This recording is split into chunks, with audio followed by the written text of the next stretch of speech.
Okay, so now we're immediately into the next match. All right, looks like Dakpo.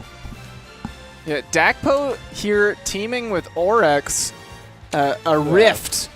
I'm sensing here. Orex and Kaze normally a more traditional team. Yeah, they've definitely teamed a lot together. We've seen them. Of all of the static teams, though, I feel like they've played the field a little bit more than everyone else. Oh yeah, definitely. They're one of the bigger name static teams.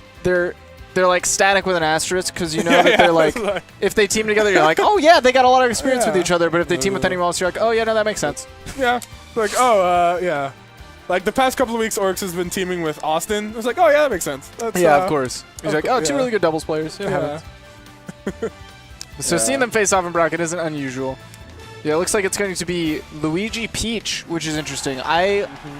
I'm not entirely sure how this team comp works, because normally Luigi is like the backup bro. Yeah. I feel like this is all about edge guards. I feel like they want to push you off stage and then do something to you. Cyclone, Peach Fair, just absolutely trying to get you out of it. Let's see if they can navigate the wall that we've seen now blue team. Yeah. I apologize in advance if I call Slaps and Kaze green team, because they were green team last time. But the current blue team was so good at putting up a wall last game. I want to know how green team deals with that. Yeah. One big thing I'm already seeing is both teams are just know how to put one member into a blender. Like they will get them back there, and oh, that's so smart not to throw. Yeah, sometimes you just got to grab release.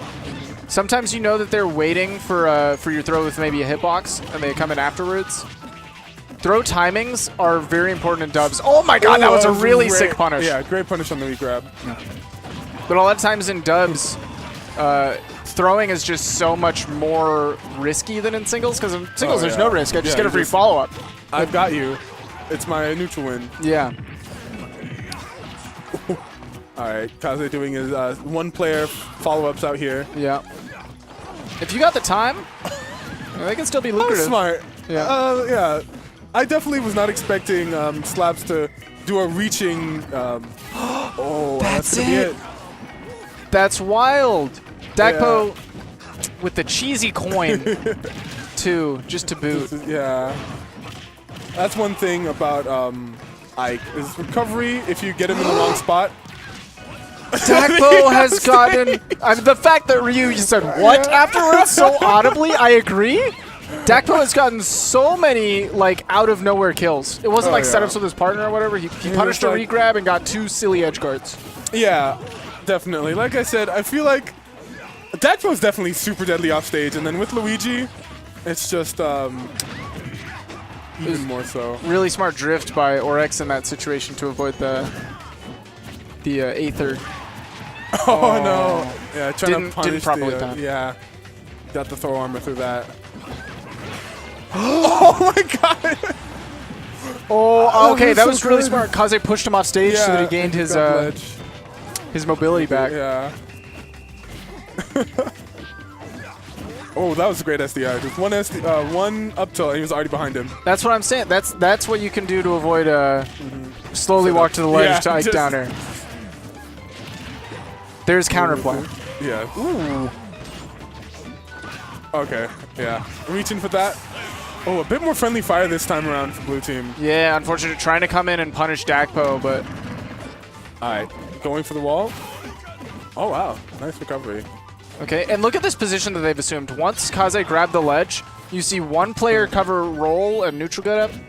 Or one player cover roll, the other covers like neutral get up and jump. They just kind of split the options between the two of them so that, in theory, everything should be covered, And yeah, there we go. I mean, you called it. It was pretty much all about the edge guards. That definitely set green team at a pretty early lead, and they just held it. Yeah, definitely. Can't get away with any cheeky, like, double Aether to try and get them to clear off the ledge if they're just waiting for you and then down air. Yeah, and that was a big thing for Slaps in the last set as well. Is sometimes if they don't know how to deal with it, you do just get free hits.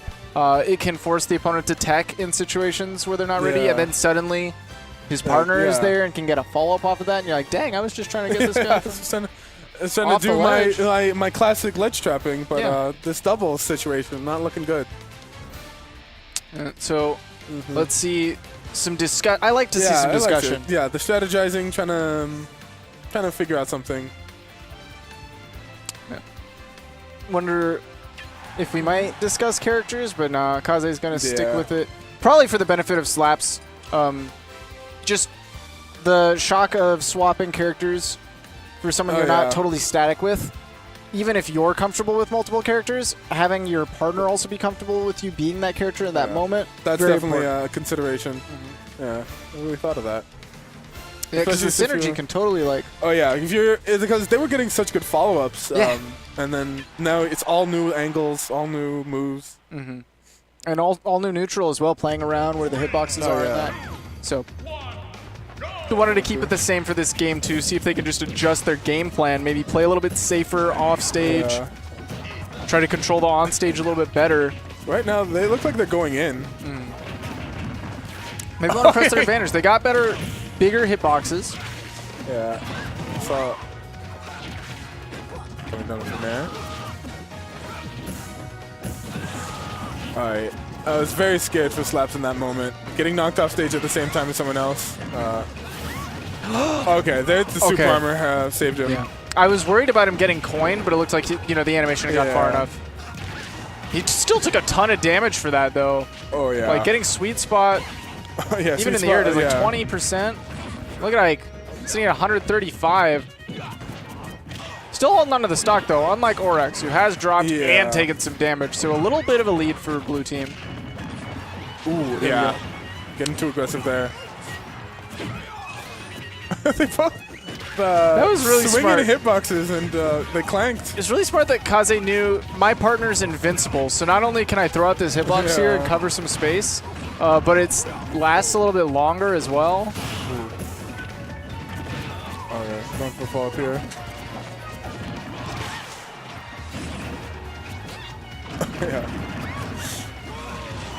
Okay. Yeah.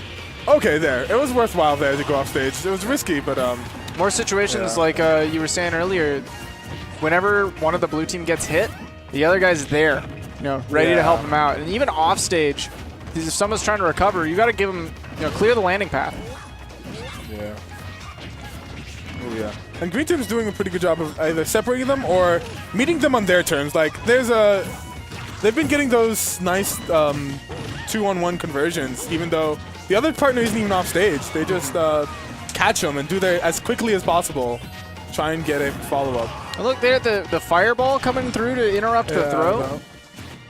Everything is coming up roses right now for blue team, but we are sitting at a stock and percent situation that can totally swing. This, like, if both of them lose their stock very quickly, suddenly they're the ones to stock down instead of green team. Yeah, and the weird thing about doubles is it's such a fluid and changing lead system until you get down to the last stocks. Oh, yeah. Because at any moment, 2 versus 3 stocks can totally swing to 2 versus 1 stocks, and then you have a huge lead as opposed to a slight deficit. All right, moving through. Okay, Kaze has done a great job of holding on to his stock. Slap's taking some damage. Slap's is taking some. Orex has not taken much damage. He's been doing a really good job of just hanging back, getting the punishes where he can, and then moving through his damage. Ooh. Down throw? Okay, it looks like maybe expecting a back throw, wasn't ready for the angle. Yeah. Okay, there. At 200, we use out of there. Okay, but now we're sitting with a big body at 100 and a light Peach who can probably die to Shoryu right now at 61. So the next stock that drops is really important. Oh, yeah. Both players at a kill percent. All right, nice delay from Kaze there, knowing that Dakpo was just covering the airspace above him with a Cyclone. Okay, really important focus to get down. Dakpo does get that stock, but now, I mean, throwing the fingers. Both players, I think, are sitting at a percent where Kaze can take them out with the right hit.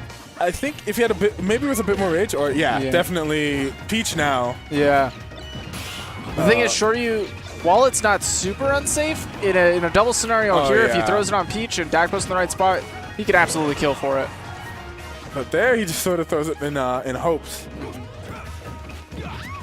All right. He's doing a pretty good job of playing evasive, but I mean, he's honestly 2 setups away right now from taking this 2v1 back. It's very close, but he has a severe neutral disadvantage. Oh, yeah, against both these characters. And then the fact that there's 2 of them. Yeah. Oh, yeah, and a nice punish out there. Did his best to evade doing a 2-on-1 fight, at least playing as close to the ledges as he could. But in the end, his movement got a little bit obvious to them. He was kind of like rolling around to try to... Let me get out of here. I want to be safe. Yeah.